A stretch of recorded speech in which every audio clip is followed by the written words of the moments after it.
Hi guys! I'm back to vlogging. Matagal na rin akong hindi naka-upload, mga 3-4 years na. So, bumalik ako mag-vlog kasi wala akong magawa sa bahay kasi nawalan ako ng work. So, ito. Welcome to my vlog! Ito nga pala ang view ng bahay namin sa gilid. Farm-like view siya. So, ang gagawin ko ngayon is bubungkalin ko yung tinanim na saging sa labas ng bakod. Tinanim ko siya last year, spring, pero hindi siya tumubo ng maayos. So, ililipat ko siya dito sa loob ng backyard namin. Kukuha tayo ng pala pang bungkal natin sa ating saging sa labas ng bakod, doon banda. Pala dito tayo dadaan sa masukal na damuhan dyan sa may gilid dyan. Last spring, ayan siya, dyan tayo dadaan.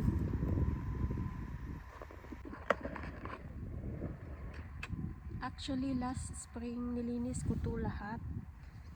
Nilinis ko, tinanggal ko yung mga damo yan dyan sa may gilid, tinamnan ko ng mga bulaklak, kaso wala, tumubo pa rin sila. So eto, makapal. So kunin ko na yung saging doon. Nandun yung saging, pakita ko sa inyo. Diyan yung saging sa may dulo. Ayan. Madaming mga dito, mga slugs. Ayan, madaming mga slugs dito. Yun lang na mga hayop ang kinatatakutan ko. Alayaway. Tapos, wala namang mga ahas dito. Walang mga something na nakakamatay. Ayan. Ayan, may butterfly. Hello, butterfly. Ayan, ala, ang cute-cute niya ay. So, what I mean is, walang ahas, walang nakakamatay, mga bulati lang nandito. Ayan. Oh my God. Ayan, daanan ko. Ang kinatatakutan ko yung mga slugs. Hala. At saka itong nettles kasi ang kati-kati niya. Pakita ko sa inyo yung nettles. Ayan yung nettles, makati yan siya. As in, sobra, mga ngatika. At saka itong wild na Brahma. Matinik, matulis. So, yan yung mga kalaban ko. Agun. Kumapal na sila, guys. Last year talagang pinagbubungkal ko ito. Kasi nga gusto ko malinis siya. Hala. Oh my God, ang kapal na. Oh my God, ang kati-kati na ng nettles. Natamaan ako, shit. Oo, ang dami. Ay! Ay. Sorry. Okay.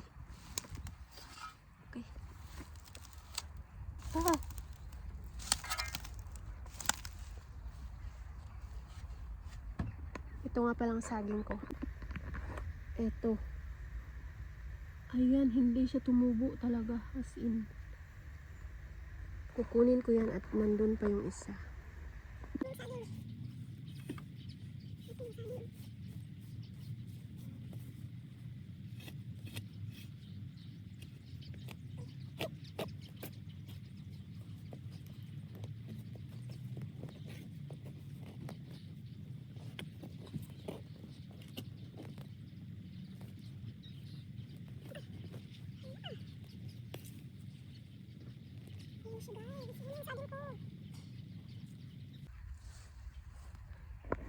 Ayan.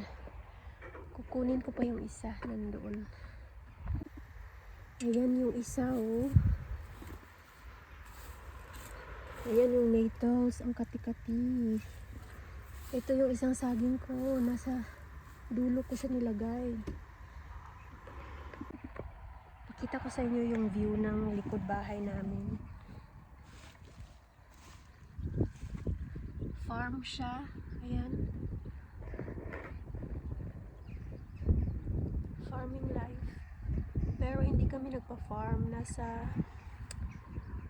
Napalibutan lang kami ng parang farm lifestyle. So yan yung view ng likod bahay namin. Tapos doon sa malayo may maisan doon. Tapos may mga bakahan. So kunin na natin yung pangalawang saging.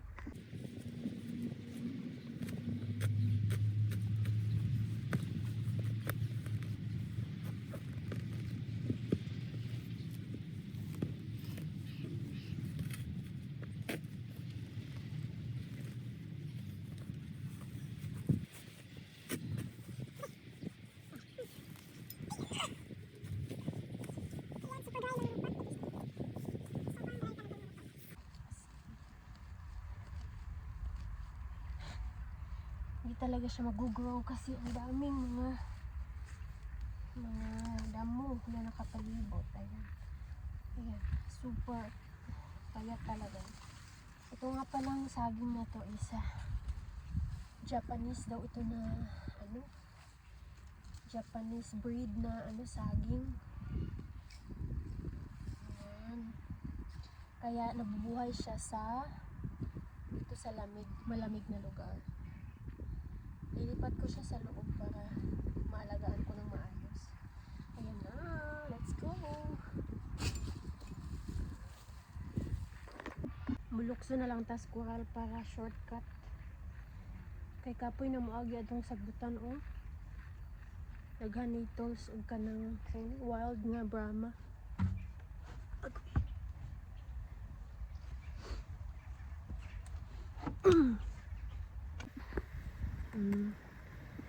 Dito ko pala itanim malapit dito sa pond, sa fish pond.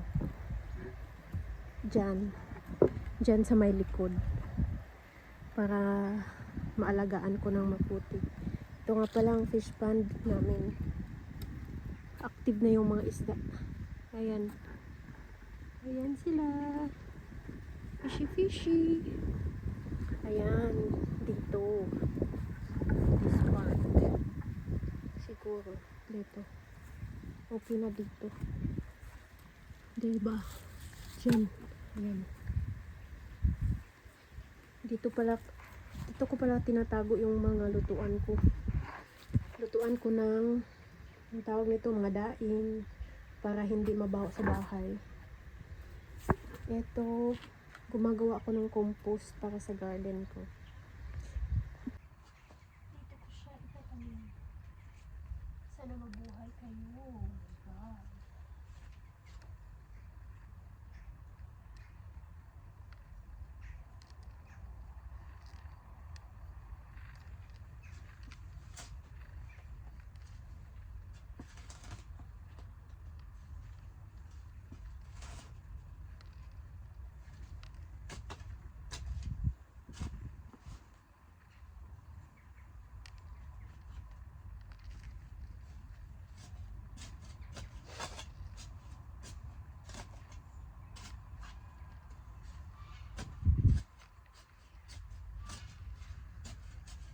Nung pagbili ko nito, ganito pa rin siya kalaki. Hanggang ngayon, ilang months na. Hindi talaga siya nag-grow. So, sana naman nag-grow siya.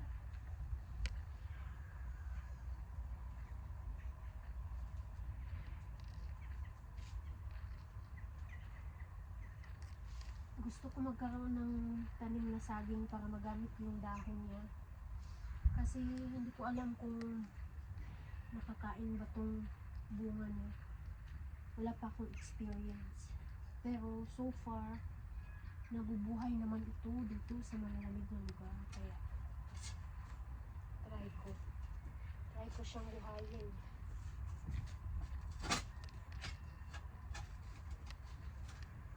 Daghan ba sa bato eh? Daming bato dito. Ewan ko saan bato galing. Hindi naman bato na ano, parang mga semento na.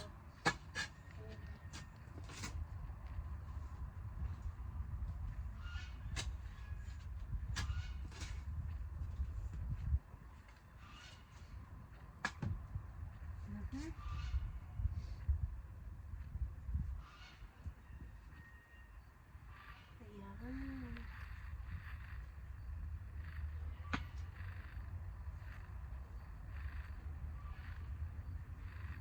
Kuha tayo ng pandilig.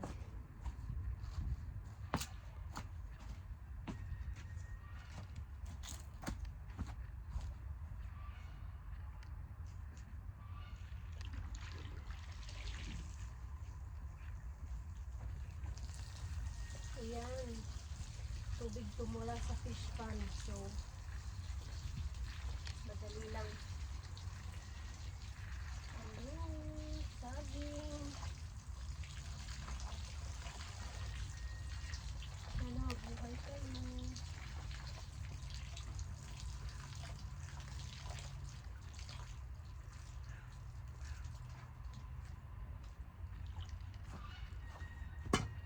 Ayan na guys, for today's vlog. Nagtanim ng saging dahil nawala ng trabaho.